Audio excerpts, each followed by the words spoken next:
ঘন ঘন রোগীর মাথা ব্যথা, কিছুতেই সারে না। রোগ সারাতে গিয়ে ডাক্তারের মাথা ব্যথা।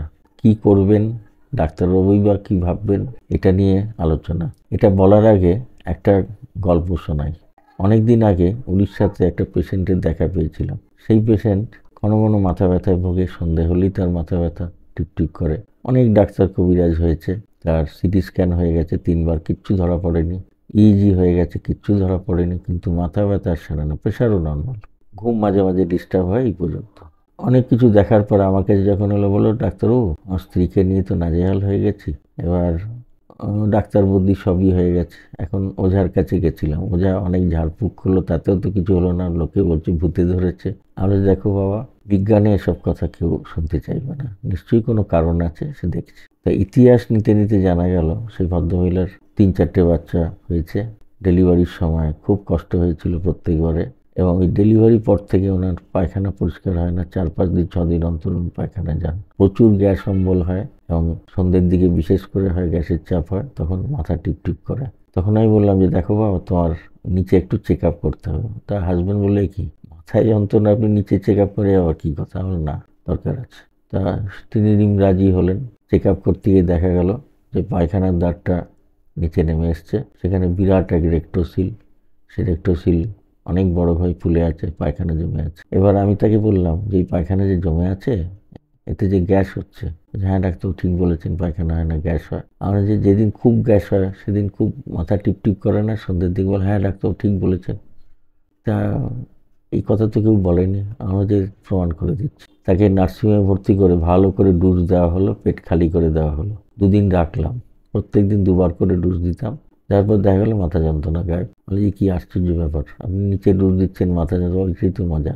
গ্যাসের জন্য মাথা যন্ত্রণা হচ্ছে আজ পর্যন্ত কেউ ভাবেইনি। ঝাড়ফুঁক হয়ে গেছে, মাথার ছবি হয়েছে, কিন্তু কিছুই লাভ হয়নি। এবার নিচের চিকিৎসা করি, মাথা যন্ত্রণা বরাবরের জন্য সেরে যাবে। এখানেও অনেকের অনেক আপত্তি, কোন ডাক্তার কি বলে উল্টো পাল্টা তার ঠিক নেই। যাই হোক, শেষ পর্যন্ত অনেক বাধা পেরিয়ে তাকে অপারেশন টেবিলে তুলতে পেরেছিলাম। এবং তাকে পেলভিক ফ্লোর রিপেয়ার অপারেশন করে পায়খানা রাস্তায় সেটিং করে দিতে পায়খানা পরিষ্কার হলো, গ্যাস অম্বল বন্ধ হলো, মাথা যন্ত্রণাও চলে গেল। চারিদিকে ধন্য ধন্য পড়ে গেল, লোকজন খুব খুশি হলো, আমারও একটু পরিচিতি হলো। যে গল্প শুনলেন সেই গল্পের ব্যাখ্যাটা এবার বলি। ভদ্রমহিলার ডেলিভারির সময় যোনিপথে চোট হয়েছিল, আর পেলভিক ক্যাভিটিতে যে সমস্ত অর্গান আছে, ইউট্রাস, ব্লাডার, রেকটাম, সেগুলো চোট হয়েছিল। কি চোট? এটা হচ্ছে পায়খানা রাস্তার সামনে একটা ফাঁসা আছে, প্রিরেক্টাল ফাঁসা ড্যামেজ হয়েছিল। পায়খানা রাস্তাটা নেমে গেছিলো। পায়খানা রাস্তা নেমে যাওয়ার জন্য উনি পায়খানাই করতে পারতেন না, পায়খানা জমে থাকতো। সেই পায়খানা যখন প্রচুর জমে যেত, তখন সেখান থেকে গ্যাস তৈরি হতো। সেই গ্যাস উপর দিকে উঠতে উঠতে পাকস্থলীতে ধাক্কা মারতো। সেখান থেকে পেট আর বুকের মাঝখানে ডায়াফ্রাম আছে, সেখানে ধাক্কা মারতো। তার পরবর্তীকালে সেই গ্যাসের অ্যাকশানে নার্ভের প্রক্রিয়া তার মাথা যন্ত্রণা হতো। বুঝতে পারছেন কি অদ্ভুত ব্যাপার? নিচে আগুন জ্বলছে, উপরে ধোঁয়া উঠছে। এই ব্যাপারটা বুঝতে হবে যে এই কারণে তার হচ্ছে। তো ঘটনাটার মধ্যে যে বিজ্ঞান আছে সেটা ইউরোগাইনির মধ্যে রয়েছে। ইউরোগাইনির চর্চা যদি ঠিকভাবে হয়, অনেক মাথা যন্ত্রণার কারণ খুঁজে পাওয়া যাবে। যদিও মাথা যন্ত্রণার অন্য কারণ হতেও পারে, চোখের জন্য হয়, ব্রেন টিউমার থাকলে হতে পারে, কানের কোনো সমস্যা থাকলে হতে পারে। অবশ্যই সেগুলো খেয়াল করতে হবে। সব কিছু খেয়াল করার পরে যদি দেখা যায় যে কিছুই ধরা যাচ্ছে না, জানবেন অবশ্যই গ্যাস থেকে হচ্ছে, এবং সেই গ্যাসের সূত্র কিন্তু নিচে। যদি ঠিকমতো চিকিৎসা হয়, মাথা যন্ত্রণা চিরতরে গায়েব হবে এবং রুগীও স্বস্তি পাবে।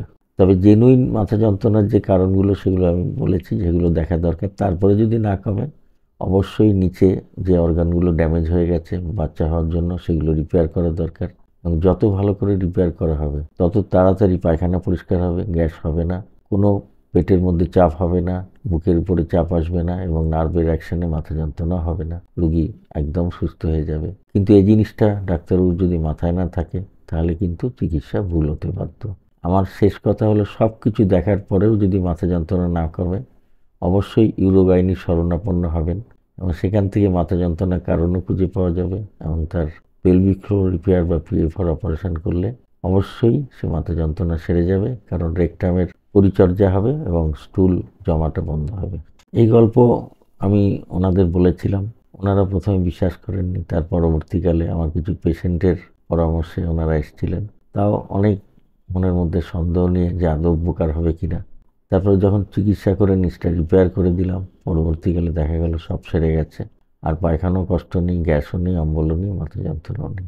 অতএব প্রকৃত চিকিৎসায় রোগ সারে, এটা গ্যারান্টি। এবং এর সমাধান রয়েছে ইউরোগাইনিতে। এই সাবজেক্টের প্রচারের জন্য আমি ক্রমাগত চেষ্টা করে যাচ্ছি। এই ভিডিওতে যা শোনানো হলো, যা বলা হলো, এই ভিডিওর কথাগুলো যদি আপনারা বুঝতে পেরে থাকেন বা এটা যদি আপনারা ফলো করেন, তাহলে অবশ্যই উপকার পাবেন। আর যদি প্রয়োজন মনে করেন তাহলে ফোন করে যোগাযোগ করুন, আপনাদের সমস্যার সমাধানের চেষ্টা করা হবে।